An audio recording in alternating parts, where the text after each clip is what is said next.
Hi friends, ఎలా ఉన్నారు? అందరూ బాగున్నారా? ఈరోజు మీ ముందుకి traditional and healthy and tasty ఉల్లి కుడుములు రెసిపీని తీసుకొచ్చాను. ఈ ఉల్లి కుడుములు పెద్దవాళ్ళు చిన్నవాళ్ళు అందరూ తినొచ్చండి. అండ్ హెల్త్కి కూడా మంచిది. ఇక్కడ చూపిస్తున్నట్టుగా వీడియోలో చూపిస్తున్నాను కదా, అలా ఉల్లికాడలు మనం తీసుకొని మంచిగా కట్ చేసుకోవాలండి.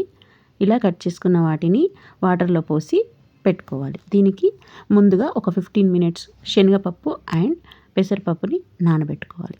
తర్వాత ఒక మిక్సీ జార్లో 10 మిర్చి వేసుకొని దానికి సరిపడా ఉప్పు కూడా వేసి మెత్తగా పేస్ట్ లాగా చేసుకోవాలి. తర్వాత ఒక బౌల్లో మనం ఒక 3/4 గ్లాస్ వాటర్ పోసి మనం మెత్తగా పేస్ట్ చేసుకున్న మిర్చి పేస్ట్ని అలాగే ఉల్లికాడల్ని కూడా వేసుకోవచ్చు. ఉల్లికాడలు దొరకకపోతే ఉల్లి ఆకులు కూడా వేసుకోవచ్చు అండి. వాటిని స్టవ్ పైన పెట్టి మంచిగా ఒక 5 మినిట్స్ మరగనివ్వాలి. అప్పుడు అలా మరిగిన తర్వాత దాంట్లో మనం ఏ గ్లాస్తోనైతే మనం వాటర్ తీసుకున్నామో అదే గ్లాస్తో ఫుల్ గ్లాస్ ఆఫ్ వరిపిండిని అంటే రైస్ ఫ్లోర్ని వేసి ఒక 2 మినిట్స్ వేడి చేయనివ్వాలి. తర్వాత బౌల్ని స్టవ్ పై నుంచి తీసి మనం వీడియోలో చూపిస్తున్నట్టుగా మంచిగా కలవనివ్వాలి. ఆకులన్నీ పిండి అంతా మంచిగా పేస్ట్గా కలవాలండి. ఇలా తీసిన వాటిని ఒక మంచిగా పెద్ద ప్లేట్లో వేసి దానికి జీలకర్ర, మనం నానబెట్టుకున్న పెసరపప్పు, శనగపప్పును కూడా వేసి ఆ శనగపప్పు అండ్ కరివేపాకు, కొత్తిమీర అన్నీ ఇష్టం మంచిగా కలబట్టేలా చేతులతో కలుపుకోవాలి. వేడిగా ఉన్నట్టయితే కొంచెం వాటర్ని మన చేతికి తగిలిస్తూ కలుపుతూ ఉండాలి. ఉల్లి చేసిన మేలు తల్లి చేయదంటారా అండి? అలాంటి ఉల్లి కంటే ఎక్కువ మేలు ఉల్లాకుల్లో ఉంటాయి.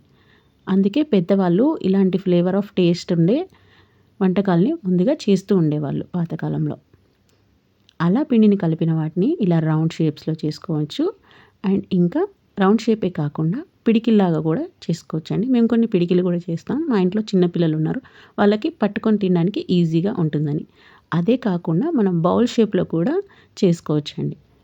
ఇలా వీడియోలో చూపిస్తున్నాను కదా, అలా బౌల్ షేప్లో కూడా చేసుకోవచ్చు. ఇలా చేసుకున్న వాటన్నింటినీ కొంచెం హోల్గా ఉంటాయి కదండి, అంటే జల్లి గిన్నెలు అంటారు, అలాంటి వాటిలో పెట్టి తర్వాత ఇంకొక పెద్ద గిన్నెలో వాటర్ పోసి వేడైన తర్వాత మనం వీడియోలో చూపించినట్టుగా ఆవిరిగా ఉడికించుకోవాలి. ఆవిరితో ఉడికించుకోవాలి. అంతే అండి. ఎంతో హెల్దీ అయిన రుచికరమైన ఆయిల్ ఫ్రీ ఉండే ఉల్లి కుడుములు రెడీ అయిపోతాయి. వీటిని వేడివేడిగా సర్వ్ చేసుకొని తినచ్చండి. అంతేకాకుండా ఈరోజు చేసుకొని రేపు మార్నింగ్ కూడా తినచ్చు. ఇది బ్రేక్ఫాస్ట్గా, స్నాక్ ఐటమ్గా, డిన్నర్గా కూడా మనం తీసుకోవాల్సిన ఫుడ్ ఐటమ్ అండి. దీన్ని కొందరు ఆయిల్తో కూడా తింటారు, కొందరు స్పైసీగా కావాలి అని పికిల్తో కూడా తినచ్చు. Thank you for watching.